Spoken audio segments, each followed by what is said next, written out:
Hello everyone, my name is Putueinla. Today I'm going to be giving you a starter's guide using oil pastels. Oil pastel is a medium formed into a crayon-like shape consisting of a mixture of oil and wax. If you have to point out its unique features, oil pastels are very soft, easy to blend, and is waterproof. For this tutorial, I will be using an apple as the main subject, and in any introductory classes, we mostly use the basic geometric shapes such as circle, cylinder, or cube. But since these shapes usually come in only one type or one tone, it renders the entire usage of oil pastel basically useless, because when it comes to oil pastel, the subject is required to have more than one tone or color. Coming back to my subject, the apple includes not only the variety of colors, but the different textures and tones as well.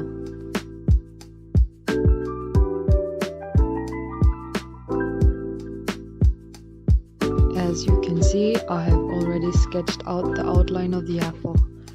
For my base color or the first tone, I usually go for a lighter one. So for today's tutorial, I will use pale yellow as the base color.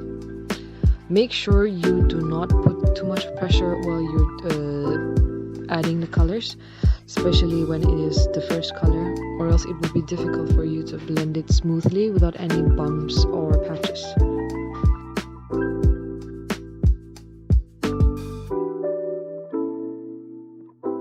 I usually use my fingers to blend the colors.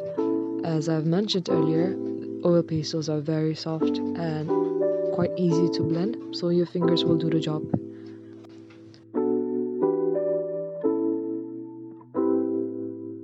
When you're trying to blend it, make sure you blend it following the curves of the subject.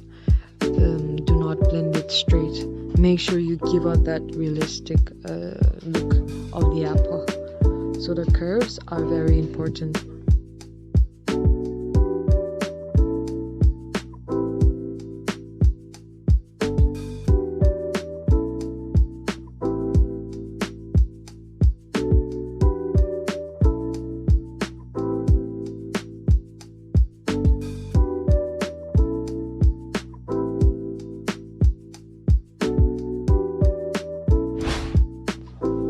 I will be using the color light olive for the second layer, and I will focus it more around the upper part of the apple, for it is only in the upper part of the apple that gives out that fresh greenish tone. Since the top area of the subject has a lot of nook and crannies to fill, I will be using a smaller equipment, the Q-tip, to blend the colors. And I am blending the color in an uneven manner to give or to enhance the apple's uneven toning.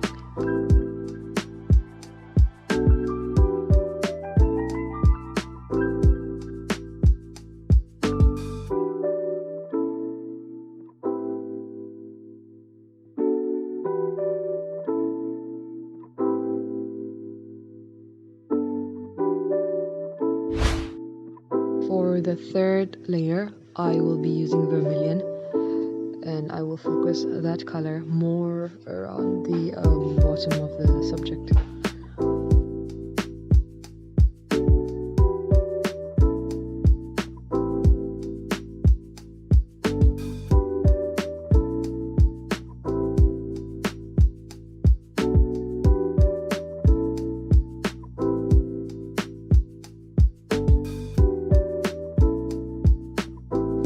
I'm going to use the Q-tip again to help fill up the colors around the corners. For the bottom detailing, I will be using Scarlet. This shade gives off that pinkish blush tone as well as the strokes. Unlike the earlier layers, I am not filling it up everywhere. I am just partially giving off that natural like strokes.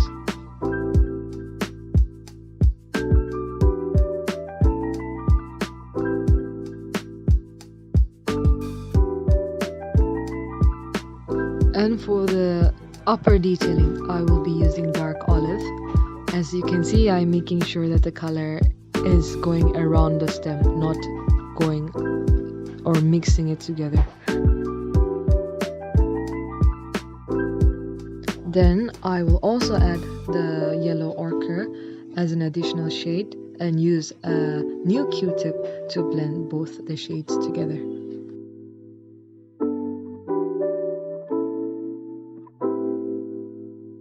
Here you have to accept that a thing does not come only in one color, especially fruits. So we need to notice every details in the toning, the strokes and the shapes as well.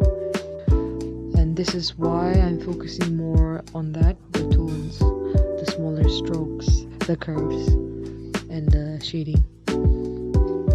Now I will focus on the stem. Here I am using burnt sienna or dark brown.